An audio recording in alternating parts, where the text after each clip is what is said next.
You get behind, and you do not want to be in the back seat of a fast turboproper jet engine airplane.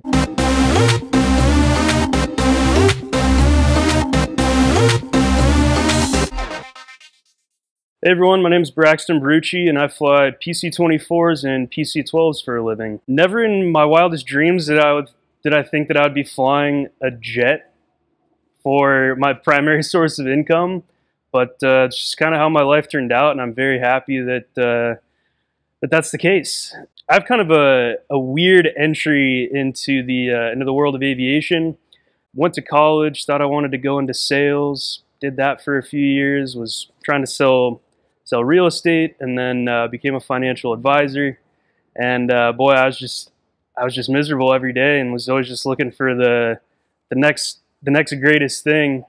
And eventually took a discovery flight and realized that this is what I want to do for the rest of my life. So went to training at Westwind out of Deer Valley Airport in Phoenix, and really just fell in love from day one. Pretty hard not to. But so after I finished all my training, I got my CFI. Really got my CFI at pretty bad time. You know, I got my CFI in September of 2019, right before COVID. So I got about 4 or 5 months of solid flying in, and then it just we all know what happened. I mean, the whole industry basically just took a crap. You know, I was struggling, really just struggling to pay the bills, but luckily had a really supportive fiance at the time that was really helping out with that. It really facilitated my my dream and my love of flying. But yeah, I really just grinded away as a flight instructor for a couple of years, and the connections that I made through my flight school really enabled me to find the job that I really wanted to end up at, which was flying the Pilatus product. I really just kept in contact, leveraged those connections, and made that dream come true through hard work and dedication. I started flying the PC-12 in December of 2021. That's when I went to my initial PC-12 training. And initially, when I was brought on, it was assumed that I was going to be flying the PC-12 for at least 2.5 years before I'd be upgraded to the 24. I got hired on probably way earlier than I would assume that somebody would get hired on for an airplane of that caliber. I was at about 1,200 hours, and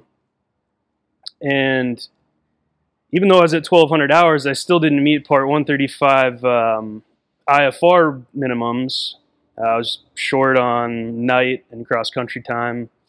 So it was assumed that I would just fly Part 91 for a while for the owners of the 12s, and then eventually work my way up to build up those minimums, get my ATP, and then start flying the PC-24 eventually. And that was, the time frame on that was about 2.5 years.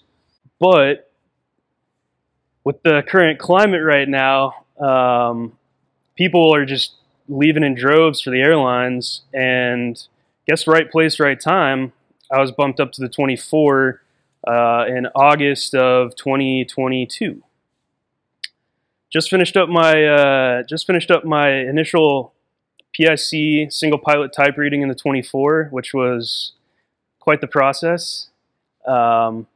Literally got a call on a Friday and was shipping off to Dallas to go training on that following Tuesday. So I had absolutely no idea what to expect going into an initial type. I hadn't gotten any of the study materials, any of the training materials, so I felt like a fish out of water. There's some resources out there to kind of tell you, okay, like this is what to expect for your initial type, but it was just so quick. I had no idea. I had no idea where to go for any of that information, so I just kind of went into it and just tried my best. PC-24 type rating, or just any type rating in general, what you can expect is you're going to, I mean, if you're not like me and just got thrown into this situation, you'll typically get your training materials well in advance before your type rating. So it's a really good idea to sit down, read through systems, read through limitations of the airplane, and just kind of get a feel for what you're getting into, because that's what the first basically half of the syllabus is going to be. You're going to be in ground school for, I think in my case it was about 9 days. I was there from 8:30 in the morning to 5:30 at night, with a little bit of a lunch break in the middle, and you're basically just covering systems. So if you can get yourself a nice head start on those systems, on that systems knowledge, it's going to benefit you tremendously. After that, you do what's called SITS, Systems Integration Training, which is essentially they have these kind of smaller scale simulators where they take everything that you've learned in your ground school and then apply that knowledge to manipulating avionics and just getting yourself familiar with the cockpit. That way, once you get into the simulator, you kind of have a little bit of a head start. Then you go into the simulator and you're just practicing failure after failure after failure, essentially, for 4 hours straight. You may be sitting left seat, you may be sitting right seat, but either way, you're in there and they're just throwing the book at you. But it's a lot of fun. It is a ton of fun. So even though I was going for a single pilot type rating, I still was able to sit right seat during my sim partner's simulator sessions. That way we could just get more exposure to all the failures and the procedures and everything. So with the PC-24, they'll let you sit up in the flight deck, but you just sit there, arms crossed. You don't say a word. You don't point out anything that the other pilot may or may not be doing wrong. So they really try to throw you into that single pilot environment, but give you the opportunity to experience the shortcomings of somebody else and allow somebody else to experience maybe your own shortcomings in those simulators, to really just expose you to more and get you more prepared. You know, going into it, like I said, I was a fish out of water. I didn't know I was going to be doing V1 cuts. For those of you that don't know what a V1 cut is, they'll fail your engine or set your engine on fire right after V1, which is your highest possible abort speed, and then essentially that's when your airplane is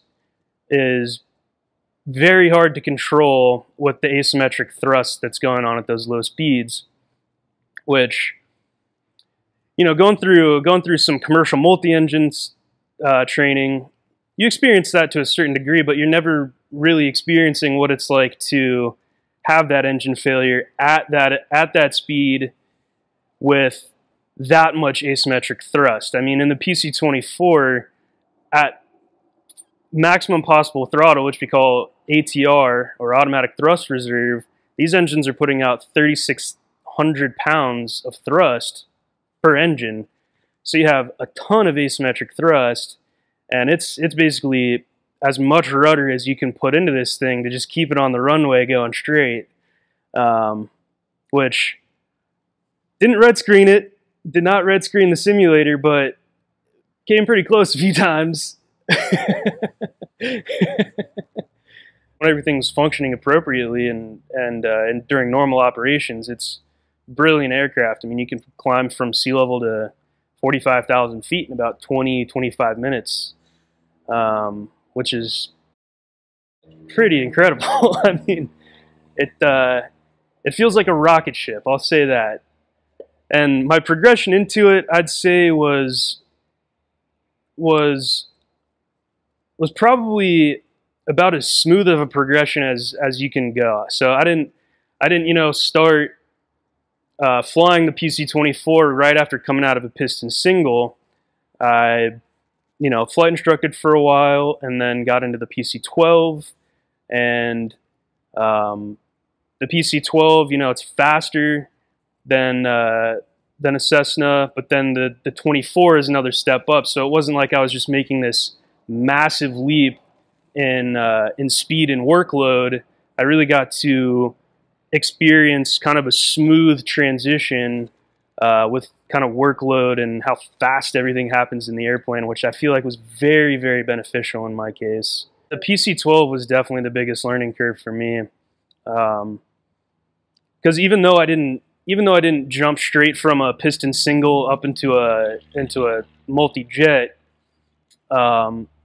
still going from the piston single world to the single engine turboprop world, especially in an airplane like the PC-12, the speed at which things happen it feels crazy at first. You're flying full arrivals, full departure procedures, which is something that you never really get in a piston single or even a piston multi. So that was a little bit of a learning curve. For the PC-12, I'd say one of the harder parts for me too was getting used to the avionics. And part of that is due to the fact that I was a flight instructor for 2.5 years flying round gauge piston singles, and to make that transition from a round gauge cockpit to the Honeywell ACE system was pretty wild. I mean, you have an FMS, which I'd never touched an FMS before. So just manipulating that and getting used to having 2 big PFDs and 2 multifunction displays, and just really understanding the wealth of information that you can have presented in front of you was kind of a big learning curve. And I don't think I fully grasped the amount of information that I could display in front of me until I was actually on the line flying the 12 on a daily basis and really searching for the information that I wanted, and basically just messing around with it in cruise to figure out, okay, this is how I can present this information versus that information to really give myself the best situational awareness possible. Another big challenge, I'd say, for the transition from flying piston singles to the turboprop world is the variety of inclement weather that you can fly into that you really just don't have the option of flying into in the piston single world, and really how you manage that and understand your aircraft's limitations, but in a kind of new sense. Whereas in a piston single, I mean, in most piston singles, you're not flying into known icing, you're not coming anywhere close to a thunderstorm, you're not having to deal with well, I guess in a piston single, you can fly, instrument approaches down to minimums, but not at the same speed that we're talking about in a turboprop. I mean, some of the worst weather that I've ever flown into is single pilot in a turboprop, which is kind of wild to think about. You becoming a professional pilot, you always understand that that's going to be the end, that you're going to end up doing that kind of stuff. But when you're doing it in the cockpit for the first time, single pilot in a turboprop, it can get kind of spicy. Flying into Newport, Oregon, single pilot, flying instrument approach, and I want to say the ceiling was about 400 feet. Under the ceiling, it was about 2-mile visibility with light rain, mist, and about a 25 to 30 knot gusty crosswind. And I'm single pilot, I've flown into crosswinds like that before, so that that wasn't the biggest consideration. But then you compound all of those factors, and it really makes you take a step back and make sure that you're on top of everything that's going on in the airplane, and really making sure that you're ahead of it. Because making that transition, that's one of the biggest things is making sure that you are ahead of that airplane, even at the speeds that it's going. You really have to do everything early and often. If you're not performing tasks in the airplane early and often, you get behind, and you do not want to be in the back seat of a fast turboprop or jet engine airplane. It's not where you want to be. Hey gang, here from Hangar Talk. Thank you so much for plugging into the channel, liking, subscribing. We appreciate all you continuous subscribers, and we can't wait to see you on the next one.